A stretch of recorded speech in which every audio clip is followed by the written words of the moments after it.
انسان جو ہے اگر اس کی مرضی کی اس کی خواہش کے مطابق کام ہو رہے ہو نا تو وہ ان کو بڑی ہنسی خوشی قبول کر لیتا ہے۔ اگر اس کے مزاج، اس کی مرضی، اس کی چاہت، اس کے رتبے، اس کے سٹیٹس کے خلاف کام ہو نا تو اس کو قبول کرنا اس کو بڑا سخت ناگوار گزرتا ہے۔ اگر آپ بڑا آدمی بننا چاہتے ہیں، اچھا بزنس مین بننا چاہتے ہیں اور ترقی کرنا چاہتے ہیں، دین دنیا دونوں کو بنانا چاہتے ہیں، تو 7 باتیں ایسی ہیں کہ آپ کا دل چاہے کہ میں بالکل یہ نہیں قبول کروں گا، پھر بھی اگر آپ اس کو قبول کر لیتے ہیں نا تو اللہ کی نظر میں، آپ اپنی نظر میں بھی ایک وقت آئے گا کہ آپ خوش ہوں گے اور آپ کو حقیقی خوشی ملے گی۔ اس میں یہ ہے کہ اگر آپ کا کوئی رشتہ دار آپ کے ملازمت سے، آپ کے ملازم سے، آپ کے رشتہ دار سے، آپ کے بھائی سے، آپ کے بیٹے سے، بیوی سے کوئی غلطی ہو جاتی ہے نا اور وہ آپ سے آ کر کہتا ہے جی مجھ سے یہ غلطی ہو گئی ہے، تو آپ اس کو ڈانٹے مت، اس کے ساتھ جھگڑا مت کریں، اس سے لڑائی مت کریں، بلکہ اس کے عذر کو، اس کی غلطی کو تسلیم کر لیں اور چپ کر جائیں کہ اس نے مجھ سے جو ہے نا غلطی کا اعتراف کیا ہے، لہٰذا چاہے آپ کے اندر جتنا مرضی طوفان اٹھ رہا ہو نا اس طوفان کو دبا لیں اور اس کے عذر کو قبول کر لیں۔ قرآن پاک میں ہے والکاظمین الغیظ والعافین عن الناس، کہ جب ان کو اپنے کسی نقصان کی کوئی نقصان ہوتا ہے نا، اپنے کسی ملازم یا غلام یا اپنے رشتہ دار کی وجہ سے، تو ان کے دل کے اندر ایک آگ اٹھتی ہے کہ میں اس کو کچے ہی کھا جاؤں، میں اس کو تھپڑ لگا دوں، میں اس کو جو ہے نا کام سے نکال دوں، اس کو نوکری سے نکال دوں، میں اس کو جو ہے نا وہ گھر سے نکال دوں۔ تو اس وقت اگر کوئی بندہ اپنے غصے کے اوپر قابو ڈال لیتا ہے تو اللہ کے ہاں اس کا بہت بڑا مقام ہو جاتا ہے، اور وہ بندے کو اللہ پاک چن لیتے ہیں بڑے آدمی بنانے کے لیے، اور یہ پھر جو ہے نا پورے خاندان کا سربراہ بنتا ہے، ایک وقت آتا ہے۔ دوسری بات، جو بات آپ کو ناگوار لگے اور اگر آپ نے اس کو چپ کر کے سن لیا نا، وہ ہوتی ہے بڑوں کی نصیحت۔ نصیحت چھوٹا ملازم بھی کر سکتا ہے، غریب آدمی بھی کر سکتا ہے، بوڑھا آدمی بھی کر سکتا ہے، ماں باپ بھی کر سکتے ہیں، رشتہ دار بھی کر سکتے ہیں، حتیٰ کہ آپ کا دشمن بھی کر سکتا ہے آپ کو، اور آپ کا مخالف بھی کر سکتا ہے، آپ کا کمپیٹیٹر بھی کر سکتا ہے۔ آپ نصیحت کی بات آپ کو جتنی بھی کڑوی لگے نا، آپ چپ کر کے سن لیا کریں۔ اس کی یہ ہوگا کہ نصیحت کی بات میں آپ کو ہمیشہ لرننگ آئے گی، آپ کو ایجوکیشن آئے گی، آپ کو گر کی بات پتہ چلے گی، اندر کی بات پتہ چلے گی، اور وہ آپ کو کامیابی تک لے جائے گی۔ تیسری بات یہ ہے کہ اگر آپ کو اسلام میں جو ہے نا ہدیہ تحفہ جو ہے نا وہ ہر ایک کا قبول کرنے کا باقاعدہ حکم ہے، حکم، اس میں سنت نہیں ہے، حکم ہے کہ کوئی بھی اگر آپ کو تحفہ دے، ہدیہ دے، تو آپ اس کو قبول کر لیں۔ ہمارے یہاں ایک یہ ہوتا ہے کہ اگر کوئی تحفہ ہدیہ، ہم نے کسی کو شادی کے اوپر کچھ دیا، کسی کو گھر جا کے کچھ دیا، اور انہوں نے بدلے میں ہمیں ایک چھوٹی سی چیز دے دی، 100 روپے کی دے دی، ہم دے کے آئے 10,000 روپے کی، تو ہم یوں سمجھتے کہ اس نے نا ہماری بےزتی کی ہے، اس نے ہمیں ذلیل کیا، ہمارا یہ مقام ہے، اس نے ہمیں یہ دیا ہے، ان کو دینا ہی نہیں آتا۔ ہم نے ان کو پورا 10 کلو مٹھائی کا ٹوکرا دیا اور یہ جو ہے نا ایک چھوٹے سے شاپر میں 2 لڈو دے کے چلے گئے۔ تو جتنا بھی حقیر سے حقیر ہدیہ تحفہ کوئی دے دے نا، چاہے وہ آپ کا مذاق اڑانے کے لیے بھی دے دے،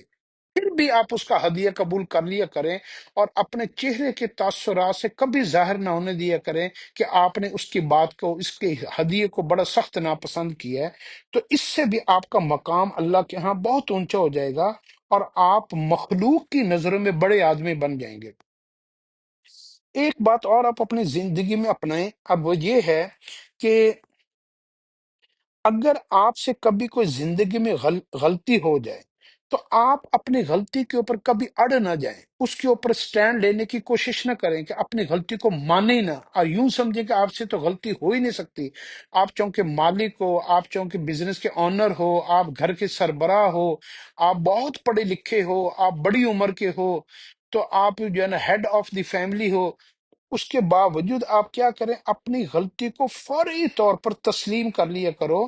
جو انسان اپنی غلطی کو فوری طور پر تسلیم کرتا ہے نا،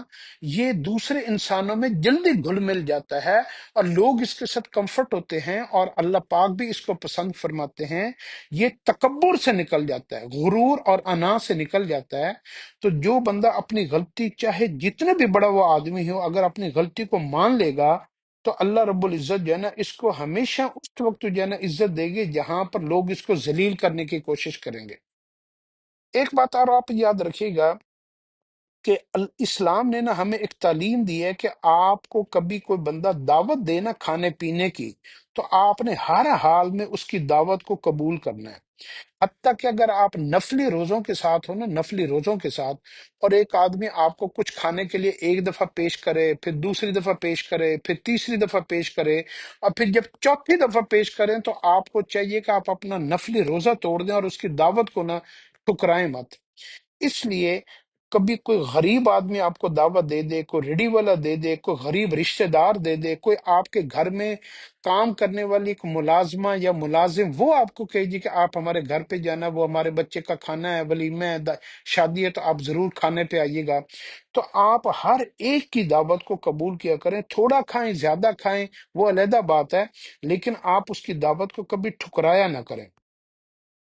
اس سے یہ ہوتا ہے کہ جو بندہ غریب کی دعوت کو ٹھکرا دیتا ہے نا، وہ اللہ کی نظروں سے گر جاتا ہے۔ اور اس کے بعد جو سب سے امپورٹنٹ بات ہے نا، ماں باپ کے حکم کو حکم سمجھا جائے، ان کی اس ماں باپ کی باتوں کو نا گزارش نہ سمجھے جائے۔ ماں باپ آپ سے بات کرتے ہوئے کبھی ڈرے نہ، منت نہ کریں، آپ کی ترلے نہ ڈالے، بیٹا تو اچھا نہیں ہے، تو بہت اچھا، ہماری یہ بات مان لینا، یہ کام ہمارا کر دے، ہم تیرے بڑے احسان مند ہوں گے۔ ماں باپ کا اگر لہجہ اس طرح ہو گیا تو پھر سمجھ لے تمہاری تباہی کے دن قریب آ گئے۔ تو ماں باپ کی باتوں کو حکم کا درجہ دے، چاہے وہ تمہیں جتنی بری لگے۔ کئی دفعہ جب انسان ترقی کر جاتا ہے نا تو ماں باپ کہتے ہیں بیٹا تمہاری فلاں بہن کے گھر جانا، وہ تھوڑی سی تنگی ہے تو تم ادھر بھی دے دو، یہ بھائی تمہارا کمزور ہے تم اس کی بھی مدد کر دو، بیٹا فلاں ہمارا رشتہ دار وہ آیا تھا میرے پاس تو اس کی کچھ مدد کر دو۔ تو ان کی ماں باپ کی باتوں کو حکم سمجھ کر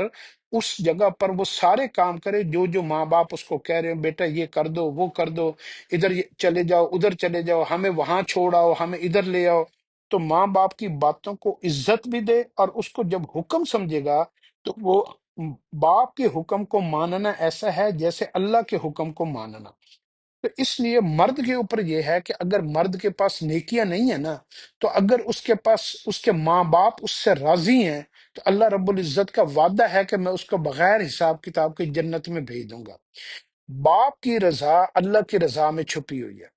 یعنی اللہ پاک پتہ کب راضی ہوتے ہیں مرد سے؟ جب وہ اس کا باپ اس سے راضی ہوتا ہے۔ اس لیے ماں باپ کے درجے کو حکم آیا کہ ان کے ساتھ آپ نے اف کر کے بات نہیں کرنی، تو اپنے لہجے کو دھیما رکھنا ہے اور اپنے لہجے کو نرم رکھنا ہے۔ تو ماں باپ کے ساتھ تعلقات، چاہے دیکھیں اسلام تو یہ تعلیم دیتا ہے کہ اگر کسی کے ماں باپ کافر بھی ہیں تب بھی وہ اس کو اف سے آگے نہ بولے، اف بھی نہ کرے۔ تو اس لیے جو بندہ اپنے ماں باپ کی جو ہے نا وہ فرما برداری اور اطاعت اور ادب کے ساتھ پیش آتا ہے، اللہ پاک اس بندے کو ضرور بخت لگاتے ہیں۔ اور آخری بات جو آج کل کے دور میں بڑی مشکل ہو گئی ہے کہ اگر کسی کی شادی کسی کالی کلوٹی بدصورت عورت سے ہو جائے تو وہ اس کو کیا ہوتا ہے، اپنی بیوی سے الجھن ہوتی ہے، اکتاہٹ ہوتی ہے، دیکھنے کو دل نہیں کرتا، اس کے ساتھ اس کے تعلقات خراب ہو جاتا ہے، اس کا پیمانہ حسن ہوتا ہے۔ جبکہ اسلام یہ کہتا ہے بڑے آدمی بننے کے لیے کہ بنیادی بات یہ ہے، اسلام کہتا ہے کہ اگر تمہاری بیوی بدصورت بھی ہو نا، پھر بھی تم اپنی بیوی سے محبت کرو۔ اگر تمہاری بیوی بدصورت بھی تمہاری تقدیر میں لکھی ہے نا، پھر بھی تم اس سے محبت کرو، کیونکہ تمہارے ساتھ اس کا نکاح کرنے میں اللہ کا حکم شامل ہوا ہے، وہ تمہارے حصے میں آئی ہے، اور کس کے حکم سے؟ یہ اللہ کے حصے، اللہ نے تمہارے نکاح میں اس کو دیا ہے۔ تو اس لیے اپنی بیوی سے محبت کرنا، اس سے بخت لگتا ہے۔ جس گھر میں میاں بیوی میں تو تکرار نہیں ہوتی نا، اس میں رزق جو ہوتا ہے نا وہ چھتوں کو پھاڑ کے آتا ہے۔ جس گھر میں میاں بیوی میں تو تکرار ہوتی ہے نا، اس گھر میں جو موجودہ رزق ہوتا ہے نا وہ بھی ختم ہو جاتا ہے۔ آپ نے اب یہ دیکھنا ہے کہ آپ نے اپنی بیوی کے ساتھ تعلقات کیسے رکھنے ہیں۔ سورہ یاسین کے اندر جو سب سے بڑی تعلیم ہے نا وہ یہ ہے، 3 آیتیں، ہم و ازواجہم فی ظلال علی الارائک متکئون لہم فیہا فاکہۃ ولہم ما یدعون سلام قولا من رب الرحیم، کہ جس گھر میں میاں بیوی خوش ہوتے ہیں نا ان کو دیکھ کر اللہ پاک بھی خوش ہوتے ہیں، اور اللہ کیا کہتے ہیں؟ سلام قولا من رب الرحیم، تم خوش تو میں بھی خوش۔ اس لیے ہر حال میں اپنی بیوی سے محبت کرنا، اس سے بات کرنا، اس کے ساتھ تعلقات اچھے رکھنا، چاہے وہ بدصورت ہی ہو۔ لیکن آج کل تو بیویاں جو ہے نا وہ اپنے چہروں کو جو ہے نا پارلر شالر پیسہ ویسا لگا کے خوبصورت بنا ہی لیتی ہیں۔ تو اگر آپ کسی کی بیوی کو دیکھ کر سمجھتے ہیں نا کہ وہ زیادہ خوبصورت ہے، تو وہ میک اپ کے اندر ہی ہوتی ہے، کپڑوں میں ہی ہوتی ہے۔ وہ اگر اس کے ساتھ آپ کی شادی ہو جائے تو آپ کو پہلی والی بیوی کا اندازہ ہو جائے کہ یار وہ پہلی والی تو اس سے بھی زیادہ خوبصورت تھی۔ اس لیے ان چکروں میں پڑنے کی بجائے، یہ شیطان کا ایک دھوکہ ہوتا ہے، وہ ہر حرام چیز کی طرف آپ کی کشش کو زیادہ کرتا ہے اور حلال چیز کی طرف سے آپ کی کشش کو ہٹا دیتا ہے۔ آپ کی بیوی جو آپ کا حلال رشتہ ہے، اپنی کشش ادھر ہی رکھیں، حلال چیز میں کشش رکھیں گے تو آپ کو اللہ پاک کیا کرے گا؟ حرام چیزوں سے بچائے گا، اور اللہ پاک آپ کو جو حلال رزق ہے نا، وہ اس کے خزانے آپ کے اوپر کھول دے گا۔ اللہ ہمیں اس کی سمجھ عطا فرمائے۔